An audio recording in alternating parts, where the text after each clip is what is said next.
जय किसान, जय किसान, जय किसान, पूरी तरह। हम 2021 और 20 के आर्मी और एयरफोर्स के पीड़ित बच्चे हैं जो अपनी सारी जितनी भी क्राइटेरिया होती हैं आर्मी में जाने के लिए, एयरफोर्स में जाने के लिए, वो सारी क्वालिफाई करने हैं। राजनाथ सिंह ने बोला था कि हम आपकी भर्ती कराएंगे, 10 दिन रुक जाओ, 15 दिन रुक जाओ, महीना रुक जाओ, साल खान रुक जाओ, लेकिन उसके बीच में अग्निपथ योजना को घुसेड़कर और ये कह दिया कि जो पेंडिंग भर्ती थी पहले की 2021 वाली, वो सारी निरस्त या रद्द कर दी जाती। जो फौजी होता है देश का, उसकी कोई पार्टी नहीं होती, वो केवल एक देशभक्त और देश सेवा करने का जज्बा रखता है अपने अंदर।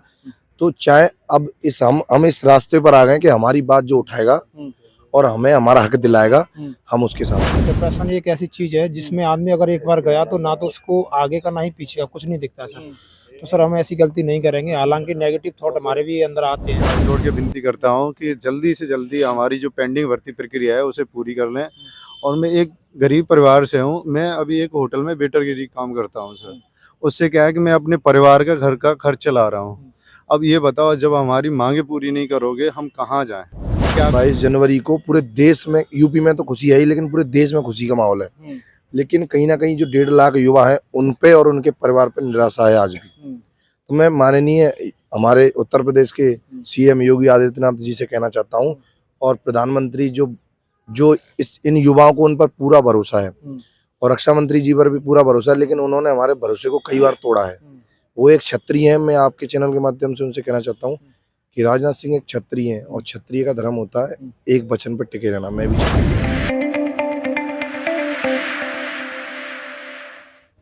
नमस्कार दोस्तों, मैं हूं कौशल किशोर और आप देख रहे हैं 24 प्रेस। इस समय मैं मौजूद हूं जंतर मंतर में, जहां लोग अपने इंसाफ के लिए यहां पे गुहार लगाते हैं, प्रोटेस्ट करते हैं, और इस प्रोटेस्ट का हिस्सा बनने के लिए लोग पूरे देश से अपनी बात यहाँ पे रखने के लिए सरकार के कानों में जब जू नहीं रेंगती तो यहाँ आके प्रोटेस्ट करते हैं। ऐसे हमारे साथ कुछ युवा हैं जो कि बेरोजगार हैं, और बेरोजगार क्यों हैं ये हम इनसे पूछेंगे। जिनका सपना था कि आर्मी एयरफोर्स में भर्ती होना, लेकिन इनके साथ क्या हुआ ये भी हम इनसे पूछेंगे। युवाओं से जुड़ते हैं और ये जानने की कोशिश करते हैं कि युवाओं के लिए क्या इंपॉर्टेंट है। बेरोजगारी, रोजगार पाना इंपॉर्टेंट है। राम मंदिर का मुद्दा इस समय गरमाया हुआ है, वहीं विपक्ष कह रही है कि वो बेरोजगारी और महंगाई के मुद्दे पर इस बार 2024 का इलेक्शन लड़ेगी। लेकिन युवा क्या सोचते हैं, आइए जुड़ते हैं। सबसे पहले आप लोगों का मैं परिचय जानना चाहूंगा। आप लोगों का क्या नाम है? सुभाष। आपका क्या नाम है? सचिन चौहान। मेरा नाम अभिषेक ठाकुर। और आप? भूपेंद्र ठाकुर। तो आज आपका क्या मकसद था आप लोगों का इकट्ठा होने का जंतर मंतर पे?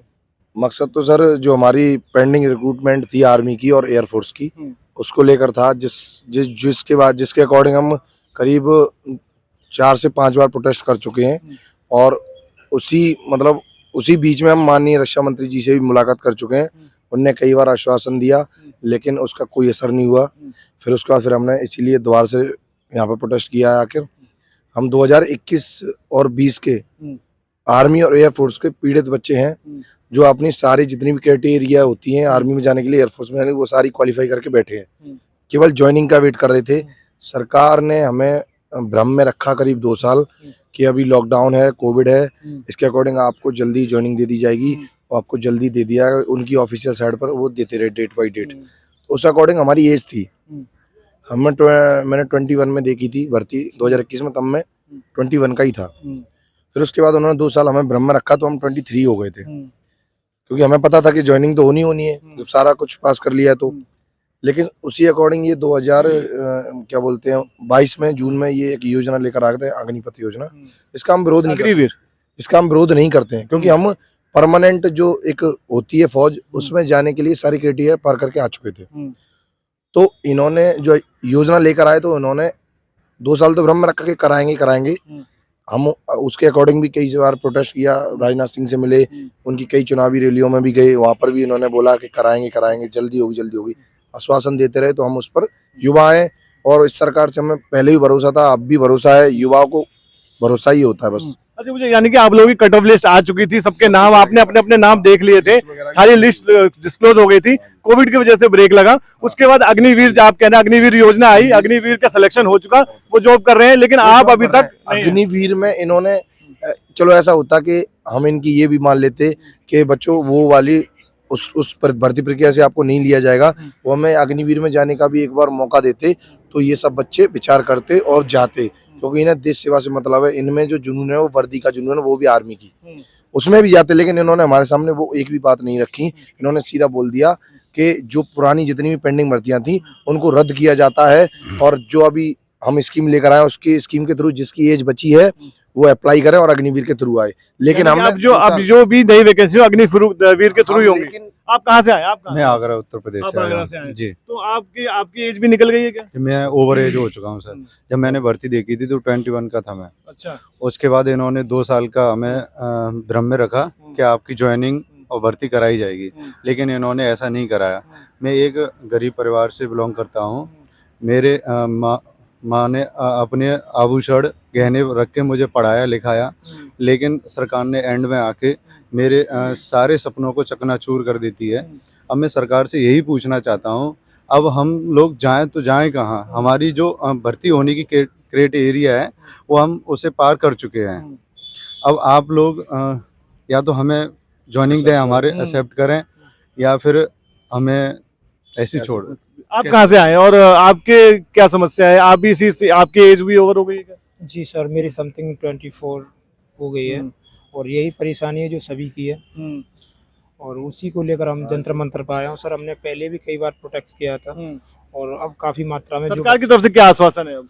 सरकार की तरफ से तो कोई आश्वासन नहीं है सर। वो बोल देते हैं, राजनाथ सिंह ने बोला था कि हम आपकी भर्ती कराएंगे, 10 दिन रुक जाओ, 15 दिन रुक जाओ, महीने रुक जाओ, साल खान रुक जाओ, लेकिन उसके बीच में अग्निपथ योजना को घुसेड़ कर और ये कह दिया कि जो पेंडिंग भर्ती थी पहले की 2021 वाली वो सारी निरस्त या रद्द कर दी जाती हैं। अब जो नए सिरे से भर्तियां होंगी, अग्निवीर में फॉर्म डालो और उसमें सिलेक्शन लो। जो पुरानी भर्ती है वो सारी खत्म कर दी जाती है। जब अग्निवीर के लिए तो आपकी एज ही ओवर हो निकल गई गई थी, लेकिन सर एज भी निकल गई थी, लेकिन एक्चुअल में अगर एज भी होती ना तो जैसे कि उसको उस स्टेज को कोई पार नहीं कर पाता, क्योंकि इन्होंने 2 साल भ्रम में रखा, फिर तुरंत ही इन्होंने जैसे बोला कि आपकी सारी भर्तियां रद्द की जाती, 2 महीने बाद फॉर्म अप्लाई करो। जब सर एक बच्चा सारे क्राइटेरिया पार करके बैठा हुआ है तो वो तैयारी नहीं करेगा, क्योंकि अब तो उसे जाना है ट्रेनिंग पे, या जो उसको ये बोलते कि 1 साल बाद आपकी अग्निवीर स्टार्ट हो रही है तो वो दोबारा से तैयारी करता, एज रिलैक्सेशन देते दोबारा से तैयारी कर। लेकिन इन्होंने 2 महीने बाद भर्ती ला दी, तो सर जिनकी थोड़ी बहुत एज थी वो कुछ हमारे भाई लग भी गए, अग्निवीर हो गए, लेकिन उन्होंने जो पेंडिंग भर्ती थी उसको सोचते हुए उन्हें ये कहना चाहिए था कि आप अग्निवीर के थ्रू हम आपको आमंत्रित करते हैं या फिर कुछ भी करते हैं, आप अग्निवीर के थ्रू आइए, हम आपको एक्सेप्ट करते हैं। तो सर लगभग मुझे लग रहा है 1.5 लाख बच्चे इससे पीड़ित हैं। 1.5 लाख बच्चों में सर ऐसा कोई बच्चा नहीं होता जो अग्निवीर में नहीं जाता, क्योंकि सर अग्निवीर 4 साल की योजना जरूर है, वो उनके लिए है। हम देश सेवा करने के लिए हम 4 साल के, हम सर एक मौका मिल जाए ना तो सर वर्दी आ जाए बस शरीर पे, उसका सपना देखने के लिए जा सकते हैं। देखिए मैं आपको बताना चाहूंगा, ये सभी बच्चे मिडिल क्लास से, लोअर मिडिल क्लास से, गांव देहात से आते हैं और पूरी मेहनत करके आते हैं। उसके बाद जब उनने जहां तक सिलेक्शन तक हो जाए और लिस्ट में नाम आ जाए, उसके बाद उनको भ्रम में रखा जाए तो क्या बीतती है? आपका क्या नाम है? मेरा नाम भूपेंद्र कुमार है सर, मैं अलीगढ़ से हूँ। मैंने 2021 में भर्ती देखी थी 22 फरवरी को। मेडिकल में ग्राउंड फिट था मैं, लेकिन हमें डेट पर डेट देते रही है 1 साल तक। उसके बाद हमारी एज निकल गई, सब कुछ खत्म कर दिया इन्होंने। 14 जून को अग्निपथ योजना आई, उस दिन बोला था कि पेंडिंग भर्ती जो थी वो समाप्त की जाती हैं और अग्निवीर के तहत आएंगे जो भी आएंगे। आपको लगता है 2024 इलेक्शन आने वाला है, आपको लगता है कि इस समय आपकी ये जो दबाव की राजनीति है, जो आप दबाव डालना चाहते हैं सरकार के ऊपर, कुछ काम करेगी सरकार को? कुछ तस्मस होना चाहिए? दबाव का तो ऐसा है कि युवा जितना भरोसा भाजपा सरकार पे करती है, कहीं ना कहीं वो उसका गलत उपयोग कर रहे हैं। युवा अभी भी देखो, युवा की कोई जो फौजी होता है देश का, उसकी कोई पार्टी नहीं होती, वो केवल एक देशभक्त और देश सेवा करने का जज्बा रखता है अपने अंदर। तो चाहे अब हम इस रास्ते पर आ गए कि हमारी बात जो उठाएगा और हमें हमारा हक दिलाएगा, हम उसके साथ हैं। फिलहाल मैं ठाकुर समाज से बिलोंग करता हूं, मैं बीजेपी का सपोर्ट रहा हूं। अभी हमारे रामलला का जो 22 को प्राण प्रतिष्ठा है, उसके लिए भी मैं डोर टू डोर जाकर लोगों को जागरूक कर रहा हूँ, मैं खुद अभी फिलहाल। लेकिन मैं ये कहना चाहता हूँ 22 जनवरी को पूरे देश में, यूपी में तो खुशी है ही, लेकिन पूरे देश में खुशी का माहौल है। लेकिन कहीं ना कहीं जो 1.5 लाख युवा हैं उन पे और उनके परिवार पे निराशा है आज भी। तो मैं माननीय हमारे उत्तर प्रदेश के सीएम योगी आदित्यनाथ जी से कहना चाहता हूँ, और प्रधानमंत्री जो इन युवाओं को, उन पर पूरा भरोसा है, और रक्षा मंत्री जी पर भी पूरा भरोसा है, लेकिन उन्होंने हमारे भरोसे को कई बार तोड़ा है। वो एक क्षत्रिय है, मैं आपके चैनल के माध्यम से उनसे कहना चाहता हूँ कि राजनाथ सिंह एक क्षत्रिय हैं और क्षत्रिय का धर्म होता है एक वचन पर टिके रहना। मैं भी क्षत्रिय हूँ, तो उन्होंने जितने वादे किए, आपने अनुशासन, मतलब आपने हमको आश्वासन दिए, वहाँ गए हम रक्षा मंत्रालय में, वो ठीक है कहीं तक। आपने एक मंच पर बोला जाकर कि कराएंगे कराएंगे, वो एक क्षत्रिय का वो कहीं ना कहीं गलत उपयोग कर रहे हैं। एक क्षत्रिय होता है वो अपने धर्म पर और अपनी बात पर सटीक अड़ा रहता है। मैं उनसे यही प्रार्थना करूंगा कि जो ये बच्चे हैं आज उनके अंदर कहीं ना कहीं वो जो उनके ऊपर भरोसा है, आपके ऊपर उनको भरोसा है, वो कहीं ना कहीं मुझे टूटता नजर आ रहा है। और आज हमको जिस जगह जाना चाहिए वहां भी जा रहे हैं, जिस जगह जाना नहीं चाहिए वहां भी जा रहे हैं। तो मैं सरकार से यही कहना चाहता हूँ कि चलो कुछ गलतियां रही होंगी, आपने बिना सोचे समझे ये सारे फैसले ले लिए, लेकिन आज भी आप अगर मौका देंगे तो हम देश सेवा के लिए फिर भी तैयार हैं। अभी क्या विकल्प देख रहे हैं आप लोग, क्या सोच रहे हैं कि अभी आपको कोई रास्ता दिखाई दे रहा है कि आप आगे क्या सोच रहे हैं, किस तरीके से आगे आज इस प्रोटेस्ट को बढ़ाने की बात कर रहे हैं आप? प्रोटेस्ट तो सर करीब 24 अक्टूबर को बिहार के चंपारण से पैदल यात्रा शुरू की थी। अविराज सिंह नाम का एक लड़का है हमारा साथी, उसने तो वो 29 नवंबर को यहाँ दिल्ली में आ गया था पैदल यात्रा करते हुए, जो कि 1100 किलोमीटर की यात्रा है। तो उसने ये संदेश दिया था सभी को कि आप लोग एक हो जाइए और हम प्रोटेस्ट करेंगे यहाँ के। सरकार वैसे नहीं तो ऐसे मानेगी, लेकिन क्या बोलते हैं करीब 80 से 85 दिन का ये रहा है अब तक, आज तक। उसमें हम जब आए थे दिल्ली अविराज सिंह के साथ, ये हम ही बंदे थे, हजारों की तादाद में बच्चे आए हुए थे। आगे भी हम सरकार से ये कहना चाहते हैं कि ज़्यादातर बच्चे उनके सपोर्टर ही रहे हैं और आज भी सपोर्टर हैं और उन पर भरोसा करते हैं पूरा। लेकिन हमें विपक्ष का 2024 से पहले आपको अभी भी उम्मीद है कि कुछ पॉजिटिव आपके लिए सरकार कुछ सोचेगी? 22 जनवरी से पहले जितना सबको खुशी है उसे हमें हमारा ये संदेश और हमारी भर्ती पेंडिंग प्रक्रिया पूरी कराकर हमारे घर में और हमारे अंदर जो खुशी का माहौल जागृत हो जाएगा। हम भी धर्म हमारा हिंदू है, हम राम मंदिर हमारे भी राम है, हमारे दिल में राम है। वहाँ आमंत्रण उन्हीं लोगों को मिल रहा है, वो लोग जा रहे हैं, लेकिन हम अपने घर में दिवाली मनाएंगे 22 जनवरी को।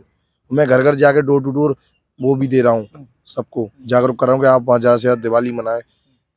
ऐसा तो नहीं है ये हिंदू धर्म केवल उन्हीं का या राम उन्हीं के हैं। अभी कैसे आप लोग अभी कैसे क्या कर रहे हैं, कैसे अपनी लाइफ को आगे कर रहे हैं, क्या सोच रहे हैं कि अगर ये नहीं तो अगर क्या करेंगे आगे इस लाइफ में, फ्यूचर में क्या सोच रहे हैं? क्योंकि डिप्रेशन एक ऐसी चीज है जिसमें आदमी अगर एक बार गया तो ना तो उसको आगे का ना ही पीछे का कुछ नहीं दिखता सर। तो सर हम ऐसी गलती नहीं करेंगे। हालांकि नेगेटिव थॉट हमारे भी अंदर आते हैं जब कभी, क्योंकि सर हम ना तो कहीं नौकरी जॉब वगैरह करते हैं, क्योंकि सर लगी नहीं रही है, सिंपल सी बात है सर। और ये फैक्ट्री है और कंपनियां हैं सर, इनमें इतना हो नहीं पाता है कि हम खुद को 10-10 हज़ार रुपये हम सर नौकरी मिलती है, उसमें हम खाना पीना रहना सर वही 2-4-6 हज़ार रुपये बचता है सर। वो भी घर के दे लें कि हम अपने खर्च के लिए निकालें सर, क्या करें उसमें सर। मेरी भी पढ़ाई है, हम पढ़ाई भी करते हैं, फॉर्म भी डालते हैं सर।